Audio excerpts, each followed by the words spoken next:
एक बार माँ भारती के अमर सपूत सरदार भगत सिंह अपने साथियों के साथ कबड्डी खेल रहे थे और कबड्डी खेलते खेलते उनकी टीम जब जीत गई तो वे और उनके साथी खुशी से उछलते हुए चिल्ला रहे थे कि हम जीत गए, हम जीत गए, हम जीत गए। इधर क्या हुआ कि इत्तेफाक से किसी तरह उनकी माँ भी वहाँ पहुँच गई। उन्होंने जब भगत सिंह को खुशी से झूमते हुए और चिल्लाते हुए देखा कि हम जीत गए, हम जीत गए, तो उन्होंने बेटे भगत सिंह को अपनी बाहों में भरकर कलेजे से लगा लिया और पूछा, बेटा क्या हम वास्तव में जीत गए?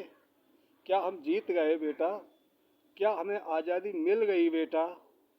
तो भगत सिंह बोले, नहीं माँ, हमें आज़ादी नहीं मिली, लेकिन एक दूसरा काम हो गया है।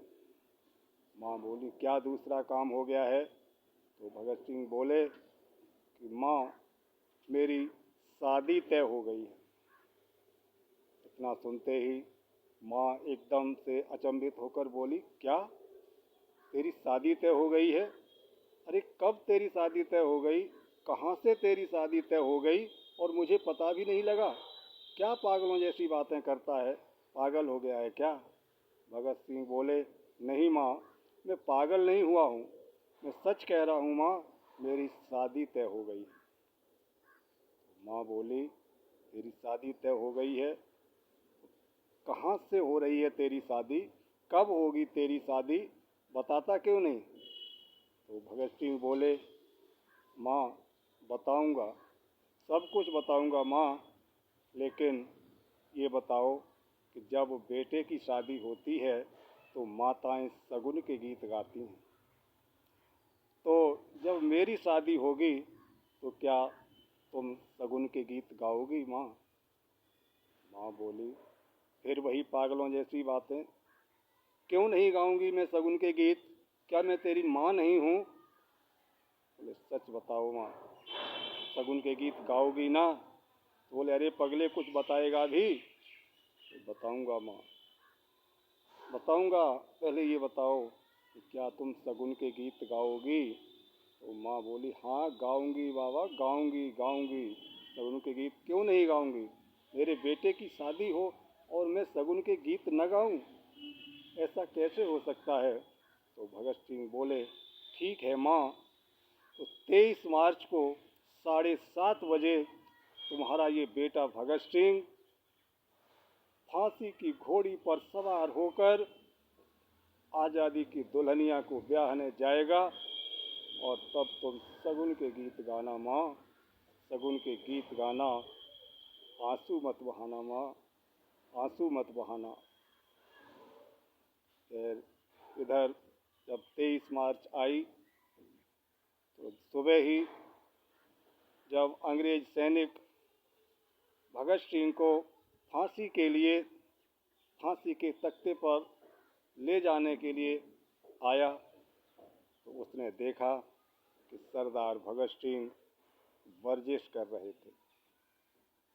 सरदार भगत सिंह को वर्जिश करते हुए देखकर सैनिक चौंक गया और बोला, अरे क्या तुम भगत सिंह हो? बोले, हाँ मैं भगत सिंह हूँ। लगते तो नहीं हो। बोले, क्यों? बोले, इसलिए कि भगत सिंह तो एक बहुत बड़ा देशभक्त है, लेकिन तुम तो मुझे देशभक्त नहीं बल्कि देहभक्त लगते हो। जो तुम्हारी देह, जो तुम्हारा बदन, जो ये तुम्हारा शरीर, तुम्हारी ये काया कुछ ही क्षणों में नष्ट होने वाली है, इससे तुम्हें इतना प्रेम है कि तुम वर्जिश और मालिश कर रहे हो, तुम कैसे देशभक्त हो? तो भगत सिंह तपाक से बोले, अरे तुम फिरंगियों, इस भारत माँ के सपूतों के जज्बातों को नहीं समझ सकते। अरे ये भारत हमारी माँ है और माँ की हम पूजा करते हैं, और पूजा में हम पुष्प चढ़ाते हैं, और वो पुष्प मुरझाए हुए नहीं बल्कि खिले हुए पुष्प चढ़ाते हैं। तो मुझे आज इस बात की खुशी है कि मेरा ये शरीर रूपी पुष्प माँ भारती के चरणों में अर्पित होने जा रहा है। तो इसमें किसी तरह की कहीं कोई मुरझाहट या सिकुड़न न रह जाए, इसलिए मैं वर्जिश और मालिश कर रहा हूँ। इस प्रकार अंततः जब सरदार भगत सिंह को फांसी के तख्ते पर पहुंचा दिया गया तो वहां के जेलर ने भगत सिंह से उनकी अंतिम इच्छा के बारे में पूछा। तो भगत सिंह बोले कि कहा जेलर से हंसकर भगत सिंह ने, कहा जेलर से हंसकर भगत सिंह ने, देखो फंदा न ढीला लगा देना तुम्हें मेरी कसम मेरे सर की कसम, तुम्हें मेरी कसम मेरे सर की कसम, मुझे जी भर के झूला झुला देना मुझे जी भर के झूला झुला देना और अंततः उस वीर सपूत को फांसी के फंदे पर लटका दिया गया। जब यह बात भगत सिंह की उस माँ ने सुनी कि उनका बेटा भगत सिंह फांसी के फंदे पर झूल गया, तो माँ की ममता अपनी आंखों में आंसू नहीं रोक पाई। माँ की आंखों से आंसुओं की धारा बहने लगी। तो किसी ने कहा, माँ तुम ये क्या कर रही हो? तुमने भगत सिंह को आंसू न बहाने का वचन दिया था और अब तुम आंसू बहाकर अपने वचन को भंग कर रही हो। तो माँ बोली, नहीं, ये आंसू इसलिए नहीं बह रहे हैं कि मेरा बेटा फांसी के फंदे पर झूल गया, बल्कि मुझे दुख तो इस बात का है, मेरी इस कोख से जन्म लेने वालों में से केवल भगत सिंह ही आज़ादी का दूल्हा बन पाया। काश मेरे सभी बच्चे फांसी की घोड़ी पर सवार होकर आज़ादी की दुल्हनिया को ब्याहने के लिए जा पाते।